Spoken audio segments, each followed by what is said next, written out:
Hi guys, Howzit? Welcome terug allemaal. Howzit uit Texas? Happy 4th of July to any of my American followers.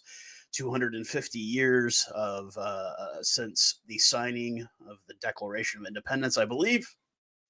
I'll get my history right, but yes, the 250th anniversary of the United States here in an absolutely great country to live in. It is my home, and I love it here, obviously. But that's not what we're here to talk about. That's not what we're here to talk about. You know why we're here. You know what time it is. Saturday, Loftus Versfeld, 10 a.m. local time. I believe it is a 5 p.m. kickoff for my followers in the Republic of South Africa. Supersport, DSTV are your carriers here. We have Flow Sports, or you can jailbreak a Fire Stick just like I did and watch along on Supersport. But this is what we've been waiting for. The cuck talk back and forth for the last 6 months. It's finally time. It's finally time to face the lone team that beat us in the Rugby World Cup in a pool round and a team that has claimed to be in the upper echelons of the game of rugby. So before we even get into that, let's just get into history. And we have to start out with the simple historical fact that a team that has a losing record against every single tier one nation in the world, except for the three that were grandfathered in. Yep, Italy in 2000, Argentina in 2012, and the newest 2019 Japan, claims to be in the same echelons as the four-time World Cup champion, a team that has a winning record against every single team on the planet, with the exception of the All Blacks, who have a losing record to no one. This is a team that has never made it past a quarterfinal in a World Cup. Does have one thing in common with South Africa, and that would be wooden spoons and their regional test tournament that they do, the Six Nations. We also lead the wooden spoon category for the Rugby Championship. The difference being is 3 out of the 4 teams in the Rugby Championship have won multiple World Cups, and the 4th team has been to multiple semifinals, as opposed to the tournament where out of 6 teams, you have 1 World Cup. We are not the same. We are not the same. You've been good for the last 8 to 10 years. You have a losing record against everyone, except the 3 tier 1 nations who have been grandfathered in. Ireland, you're not in the same house. You're in the driveway. Now, yes, it is true. We have not beaten these guys in 6 years. That is unacceptable. Over 6 years. That is unacceptable. And I think that stops this weekend. Great on you, Ireland. You're really good. Multiple Six Nations championships. But when it comes to this game, you are not in the same echelons as us in New Zealand. You're not. And for the pundits and the guys out online that are trying to compare this, they've become a New Zealand-like rivalry. Ireland isn't even close. New Zealand has had dominance for decades. Ireland has had some dominance, mostly in their vicinity. The people saying Antoine Dupont is the GOAT.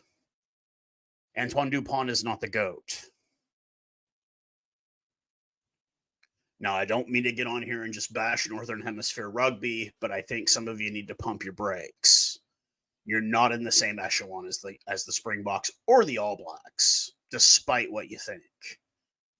Your number 1 ranking is a placard holder until you can get past a quarterfinal. And that's all there needs to be said about that. Is history on the line? Of course. Is this an All Black Springboks type? No, it's not. It's not. It's just simply not. So let's go ahead and get into these lineups. We'll kind of make a few talking points that I see here, and we will go from there. Starting for the visiting Irish, a front row consisting of Andrew Porter, Dan Sheehan, and Tadhg Furlong. Joe McCarthy and Tadhg Burney get the start at lock, with Peter O'Mahony, the captain, on this side. Josh van der Flier, who I think it's the joke that he's Safa, but no, Josh van der Flier is very much Irish. His parents are from the Netherlands. And Kalen Doris at number 8. Craig Casey and Jack Crowley get the start at 9 and 10 with Jimmy Olo at number 11 and Calvin Nash at 14. Bundy Akeem Murphy will be the starting 12 with Robbie Henshaw at 13 and Jamie Osborne at 15. The replacements are Ronan Kelleher, Sion Healy, Finley Beelum, James Ryan, Ryan Baird, Connor Murray to come in at scrum half, Frawley, and Gary Ringrose to round out the 23-man squad for the Irish. Switching over to the 4-time World Cup champion Springboks, we get a front row of Oxen Shea, Bungie Manambi, and Franz Maherba. Eben Etzebeth and Franco Mustard get the start at lock. No change from the World Cup final there. Sia Khaleesi returns to the captaincy at 6 with Peter Steph Toy. He's going to have a fun day on Saturday. And Quokka Smith getting the start at 8. Faf de Klerk and Andre Pollard will be getting the start at 9 and 10 with Kurtley Arenza and Cheslin Colby at the wings. Did not think Kurtley would be good for this one, but apparently he is over the injury suffered in the URC. Damien Dialende and Jesse Creel will be our starting center combo there with Vili LaRue, the veteran, and having had a hell of a season in the URC at 15. We will go with a 6-2 split coming off of the bench. The front row replacements will be the man himself, Malcolm Marks. Gerhard Steenkamp, the Bull, gets a start or gets a run on off the bench with Vincent Koch, the final front row replacement. Salman Murat replaces Sean Klein as the lock replacement with the Viking himself, Arhi Sneman, ready to go against some of his teammates in Munster there. Marco Van Staden, SCOM, will be the flanker replacement more than likely for Sia Khaleesi about the 50th minute, with Speedy Grant Williams, the scrum half replacement, and Sasha Feinberg.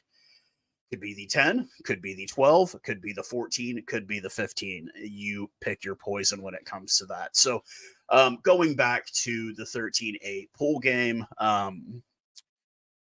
obviously the thing that killed us was kicking. And I don't think we have that problem with Sasha proving more than likely kicking a 54-meter kick at Twickenham with plenty of distance. He still could have gone even farther back. Andre Pollard, I don't think kicking becomes an issue in this game at all, period. But I also don't anticipate this to be a kicking game. Jack Crowley is not Johnny Sexton. He's not even close. It's like saying Richie Moanga is a replacement for Dan Carter. It's not even close. Is Jack Crowley good? Yeah, he's fine, but he's not Johnny Sexton. Johnny Sexton controlled everything on the pitch. Jack Crowley doesn't have that kind of ability yet. He might get there soon, but not right now. I do think that this game is not going to be like the pool game and the Rugby World Cup. And the biggest reason why is the absence of Jamison Gibson Park. I can already see, and Hugo Keenan. These guys are not on the roster, not having, but I still think Johnny Sexton is going to be the very big difference maker. Not having Johnny Sexton is going to hurt the Irish, plain and simple. Now you could say, oh, well, they just won a Six Nations. Yeah. It's not a World Cup, despite what they act like it is. It's not a World Cup. Johnny Sexton, to me, is another one of those guys that I could add to Alan Wynne-Jones, Jonah Lomu, probably one of the greatest players to never win a World Cup. That's just what it is. It's a simple fact. Now, I could make a prediction, the history, the games are close and tight. I don't think this game is close at all. I just don't. It's going to be the Loftus sold-out crowd. It's going to be at elevation. It's going to be team going from, now granted, I know the temperature difference isn't that great. It's not like coming from Texas to South Africa, but this is a hostile environment. And Ireland, the only game they lost in the Six Nations was to England, which I felt like England was a proper test in the World Cup. They haven't faced anybody yet. Yeah. You can't sit here and say Wales and Italy are tough opponent. They're not. Now, you could say the same thing for the Springboks. Oh, well, we beat the crap out of the last place team in the Six Nations, and we took it as that. We took it as exactly that. We beat the crap out of them, and that's what we were expected to do. We're expected to win this game. As Springbok fans, we are expected to win this game. And not only I'm not okay with a 5-point victory. I want domination from the whistle blow. Ireland is not on our level. Having a good 6 to 10 years does not erase the previous 100. Now, for all the things that we don't have in common, yes, they had issues too. They were going through a war, so their team was not solid. We were not allowed to play from the sporting ban. Okay, we both have that in common. We both have that in common. What is your excuse? What is Ireland's excuse? Oh, it's not even the most popular sport in the country. Rugby is not the most popular sport in South Africa, despite what rugby fans say. Soccer is much more popular. Much, much more popular. No excuses. Ireland is not on our level. Ireland is not on our level. Having a winning record against the 3 grandfathered in Tier 1 teams is not the same as having a winning record against every single Tier 1 nation in the world, with the exception of the one that does not have a losing record to anyone. There's no excuses. Ireland is not on our level, and they never have been. And hell, maybe in 30 years, maybe they will be. Because that's how long it's going to take for them to have a winning record over England. 30 years. We have a winning record over England. We have a winning record over Scotland. We have a winning record over France. We have a winning record over Wales. There's no excuses. There's no excuses. We are up here. Ireland is down here. And that's how the game should be played. That's how the game should be played. And that's exactly how we need to play it. Ireland is not on our level. They're not. They're a great European team. That's what they are. And that's just a simple fact of the matter. So you guys let me know what you think in the comment section. I know this has just been me bashing the Irish for the last 12 minutes, but I'm done. This shouldn't even be a conversation. They're not on our level. So I will be going live for this game on YouTube. Come over and hang out with me. I'll probably have it set up in the living room. You'll get to see the lady dog, probably get to see my wife. And let's just go out there. Let's do what we need to do. Let's let them know they're not on our level. It's just not. It's just not. They're not. They're not. Period. And hopefully we'll be doing a celebratory video afterwards. But for everybody, enjoy the rest of the week. I hope you're safe with your family. Please don't do what I did and smash your finger. You probably can't see it too well on the camera, but I've got a bruised pointer finger. I smashed my finger at work yesterday, and it hurts like absolute hell.